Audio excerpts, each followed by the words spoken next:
So Mitt Romney, after the attacks, came out and said, hey, you know what? It's the embassy's fault. Now, the embassy's under attack in Egypt and Libya at the time. And he says, well, you know what? They were doing appeasement. And since they're part of the Obama administration loosely, I'm going to blame Obama. And he literally said it was disgraceful and that Obama sympathized with the attackers. That is so outrageous. And he got his facts wrong, right? Where he said, oh, they sent out this message after they were attacked. It's not true. The embassy had sent out a message about religious tolerance before they were attacked. There's nothing wrong with the message, and it was before they were attacked. He's dead wrong.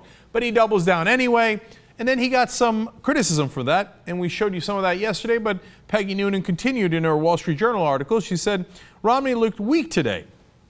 And at one point, he had a certain slight grimace on his face when he was taking tough questions from the reporters, and I thought he looks like Richard Nixon. To which I say, damn. Peggy Noonan, of course, a longtime conservative, worked with Ronald Reagan.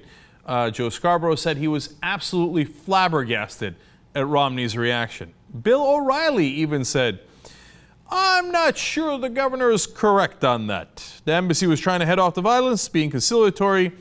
In that kind of situation seems logical. So he lost a lot of conservatives, but he didn't lose them all. In fact, here comes the rally. Republicans and conservative die-hard right-wingers rallying to his cause, saying, oh yeah, hell yeah, of course.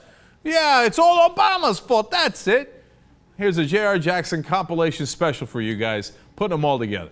The statement was very clear. It just said the American government ought not to be issuing an apology. Mitt Romney's team was smart in coming out strong last night and saying we should never apologize when these things go down. Romney looks like he's the only adult in the room. I think what Mitt Romney was doing is to recognizing that, this is an administration whose foreign policy certainly is collapsing in many parts around the world. From the mainstream media is trying to really make the story about Mitt Romney, not what is happening all across the Maghreb. The issue's been Mitt Romney, who they fear now has an opening. And to simply attack the Romney campaign for a single statement. Today, Romney is the only guy looking presidential. The lack of leadership is about to lead to an explosion in the Mideast. Yeah, what foreign policy? It's a policy of appeasement. The only foreign policy that we have is a foreign policy of appeasement. Pursuing appeasement. Leading from behind is not helpful.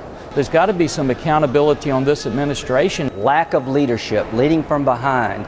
A foreign policy of apologizing. Apologizing over and over again for America. Our government's response officially for 9.5 hours is an apology? We should not take this apologetic stance, which is a reason why you have allowed a lot of this to happen. President, Barack, the appeaser, Neville Chamberlain, Obama. I mean, our president is clearly an indecisive, fearful, and I believe duplicitous man. I think this president is a wimp.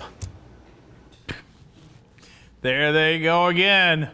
So there's nothing that can go right. First of all, these are the same guys who said he didn't support the revolutionaries in Egypt quick enough. Now they turn around and say, look, those goddamn revolutionaries, this Muslim Brotherhood that came in, I can't believe he supported them. Remember how great the dictator Hosni Mubarak was? Why aren't we working with him? Oh, he didn't support the Libyan revolutionaries enough. Oh, damn it, he supported them too much. I can't believe he went into Libya. I can't believe he won't go into Libya now after the attacks. Wait a minute, do you want him to go in or don't you want him to go in? And by the way, that gets the more important point. What do you want him to do? I'm outraged that our embassy was breached in Egypt. President Obama comes out and says, hey, you know what? I'm not sure they're an ally, and they better watch themselves. He sends 2 warships to the region. Now, what else do you want him to do? In order not to be weak, what? Just random bombings? What? Do you want to invade Egypt? What do you fools want to do? And the reality is they never give an answer to that because they're not constructive, they're destructive. All they want to do is tear down President Obama. And whether their policy makes sense or not, it doesn't matter. They're fake tough guys. They all come out and pound their chest. And, I would be much tougher. Oh, I would show them. Well, what the hell would you do? And the reality is they're full of it. What is the thing that they did when they were in charge with all their bluster? They invaded Iraq. How'd that turn out for us? Is that what we want to go back to? So I guess if you think, hey, Fox News, boy, they nailed it. Those full-scale invasions of countries worked out so brilliantly Let's go back to that plan? All right, well, then you're with those guys.